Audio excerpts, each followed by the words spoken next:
Nicole Perroth of the New York Times, and Ken Stasiak, the chief executive of Secure State, a consulting firm focused on information security.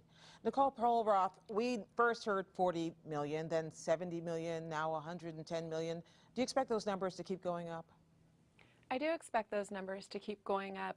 Originally, we heard that 40 million people were affected in the stores, that if they used their credit card and they swiped it through a cash register at a Target, they were affected. Now we know that the 70 million people who information was stored in a server were also affected. And what that tells us is that these hackers were deep inside Target's corporate network. So I would not be surprised if they were able to get into other buckets of information as well. Ken Stasiak, when we first reported the story, the working theory was that this was an inside job. It doesn't look that way so much now? No, I think from what we've seen, this is too massive to be an inside job. And when you look at the breadth and the scope of 1,700 stores, 110 million records compromised, you know, this is definitely pointing to malicious activity, hacker groups outside the environments, and they're trying to see what they could do to the retail industry. We're seeing other breaches come out over the last 2 weeks. So, you know, the question is, are these correlated attacks? Do they have any type of merit to say that the hackers are targeting the retail industry to try to get these credit card information and personally identifiable information from the consumers? Do you think, do you have reason to believe they could be attacks from outside the United States?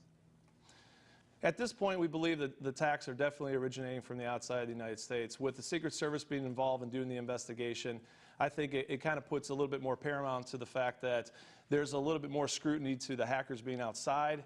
We're also seeing some thoughts that the hackers are starting to spread even beyond what we thought from just Target to other retailers. And I think that correlated attack and the massive amount of records definitely speaks to a hacking community outside the United States. Nicole Perroth, since we've heard about this, emails stolen, personal addresses stolen, credit card numbers stolen, have we had any reported incidents of fraud, people who have actually taken and used that information? We have. I have a cameraman in the room with me right now who said he heard from his bank that his card was used and he was affected. I ran into at least 3 people today who said the same thing. The fact is, this is now affecting over 1/3 of the American adult population. We've seen the cards drop into the black market, where a single card can now fetch as much as $100. Hackers will take this information, they'll use it way beyond the 1 year that Target's offering identity theft protection and credit monitoring. And unfortunately, people whose information was compromised will be good targets for hackers for identity theft. Nicole, let me ask you, another thing we heard early on was that this was only affected by people who swiped their cards at point of sale. Do we know that to be still true? No, it's no longer true. Definitely people who shopped in store between the day before Thanksgiving and December 15th, cards and debit cards were taken. But now we learned last week that actually a whole separate bucket of Target customers were affected, and the names and email addresses, mailing addresses, and possibly more were taken from a separate Target server. So this is no longer just people who shopped physically in the stores. This is Target customers at large who will have to start monitoring their bank accounts for potential fraud. So online shopping affected as well, as far as we know. Ken Stasiak, give me a sense of this. After we found out about this now, it's been several weeks, do we know if the breach has been sealed or does it continue? Well, you know, when Target first came out, they said, you know, with a press release on the 19th of December that here's the dates, here's how many credit cards were leaked. And over the last several weeks, they've contradicted this statement. We would believe as investigators that you'd come in and contain the environment so there no more breaches could occur, no more loss of personally identifiable information, addresses, et cetera. And as we just heard, you know, that's not the strategy. So, you know, it's been a botched investigation from a crisis management perspective. The CEO's coming out with apology letters. It's a little too late. They should have taken this seriously in the beginning and put the security in place so that now millions of consumers are obviously affected. And as far as you know, Nicole, there are other, more than Neiman Marcus, more than Target, there are other stores which we're going to, or retail establishments we're going to hear about who are also affected by some version of this? The investigations are ongoing, but there are reports out there that there are other retailers that were affected as well.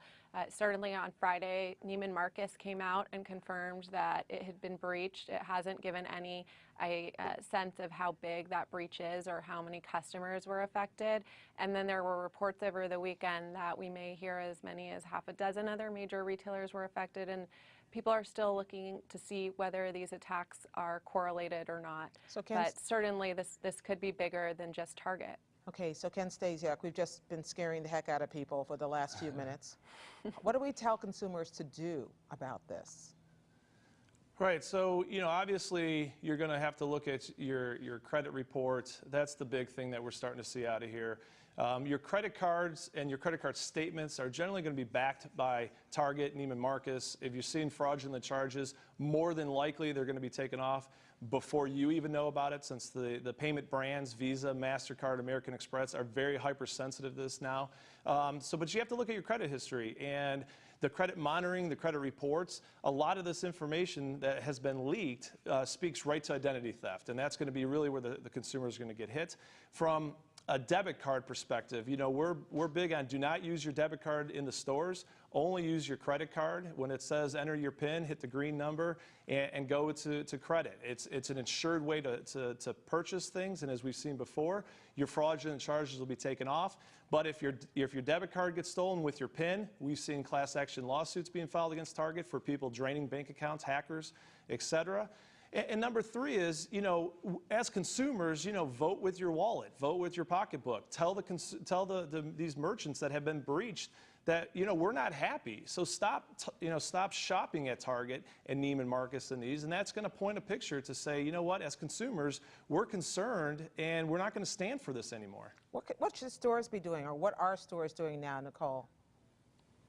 Well, I think this has been a big wake-up call to other stores to up their cybersecurity defenses. There's been a huge investment over the last decade in physical security and surveillance, and now I think retailers are waking up and seeing that they have to do the same for their cybersecurity defenses as well. So I'm hearing from a number of security companies that say that retailers are reaching out to them and saying, can you come immediately and help us install your software? So I do think this will be a big boon for the security software industry as well. Nicole Pearl-Roth, thank you for your reporting in the New York Times, and Ken Stasiak at Secure State.